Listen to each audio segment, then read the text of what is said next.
अच्छा, मीनोपॉज़ क्या है? स सादा से अल्फ़ाज़ में ये कि ख़वातीन की माहवारी के बंद होने के अमल को मीनोपॉज़ कहते हैं और ये आपको इसकी अलामात जो हैं, आपको तकरीबन 4 से 5 साल पहले आना शुरू हो जाती हैं। अच्छा, इसकी अलामात में क्या है? आपके हाथ-पाँव जलना शुरू हो जाते हैं, आपको बहुत ज़्यादा घबराहट होती है, आपके अंदर एक चिड़चिड़ापन आ जाता है। अच्छा, आपको पसीना बहुत ज़्यादा आता है, आपको जॉइंट्स पेन रहना शुरू हो जाते हैं, ठीक है? आपको हेडेक रह सकती है, बैकएक रह सकती है।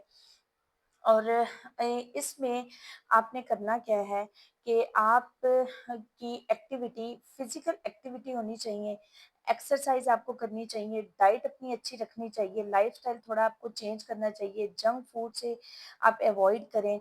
अच्छा, आप एक्सरसाइज़ को मस्ट रखें सो दैट कि आपकी बॉडी मेटाबॉलिज़्म जो है वो हेल्दी रहे। अगर आप ओवरवेट हैं तो please try to reduce weight. आप अपना वेट कम करने की कोशिश करें। अच्छा, उसके अलावा आप अपने डॉक्टर के मशवरे से अपनी डाइट प्लान ले सकती हैं। उसके अलावा कोई मल्टीविटामिन या आयरन सप्लीमेंट भी ले सकती हैं।